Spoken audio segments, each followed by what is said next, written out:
नमस्कार दोस्तों, 24 दिसंबर साल 1999 की बात है।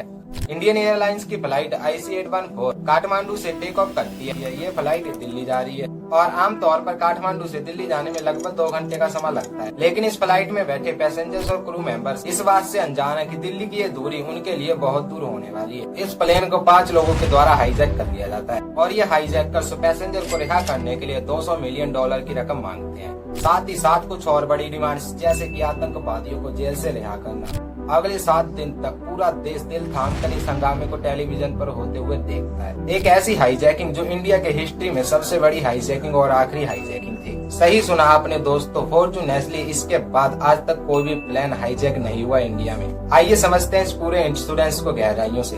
24 दिसंबर 1999 काठमांडू से दिल्ली आ रहे इंडियन एयरलाइंस के विमान का आज अपहरण कर लिया गया है।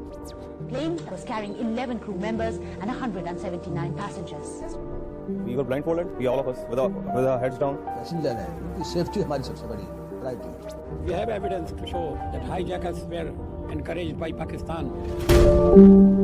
इस फ्लाइट को काठमांडू से टेक ऑफ होने के कुछ ही देर बाद फ्लाइट में पैसेंजर्स को खाना सर्व किया जाता है और पैसेंजर्स जब अपना खाना खा रहे थे तभी अचानक से 4 मास्क पहने हुए लोग खड़े होते हैं और लोगों का खाना छीनना शुरू करते हैं और अनाउंस करते हैं फ्लाइट में और बोलते हैं कि इस प्लेन को हाईजैक किया जा चुका है। शाम के ठीक 6:30 बजे इंडियन हाई कमीशन पाकिस्तान से रिक्वेस्ट करता है कि प्लेन को लाहौर में लैंड करने दिया जाए, लेकिन प्लेन को लैंड करने की परमिशन नहीं दी जाती। इसी बीच प्लेन में बैठे कैप्टन देवी सरन हाईजैकर से बात करने की कोशिश करते हैं कि प्लेन में फ्यूल बहुत कम बचा है, हम यहाँ पर इंतजार नहीं कर सकते उनकी परमिशन का, हमें कहीं पर लैंड करना पड़ेगा प्लेन को रिफ्यूलिंग के लिए। और हाईजैकर्स मान जाते हैं और बोलते हैं कि हम प्लेन को अमृतसर में लैंड करा देंगे रिफ्यूल के लिए। 6:44 PM फ्लाइट अमृतसर की तरफ डिसेंड करने लगती है। अब ये एक ऐसी चीज थी दोस्तों जो हाईजैकर्स बिल्कुल नहीं चाहते थे। उन्होंने इंडिया के प्लेन को हाईजैक किया था और इंडिया में उसका लैंड हो जाना मतलब इंडियन गवर्नमेंट अथॉरिटीज के पास एक बड़ा अपर हैंड होगा। इंडियन फोर्सेस अब शायद बड़ी आसानी से सिचुएशन को कंट्रोल में ला सकती है क्योंकि प्लेन इंडिया में लैंड होने जा रहा है। लेकिन ऐसी क्या गलती कर बैठती है इंडियन अथॉरिटीज?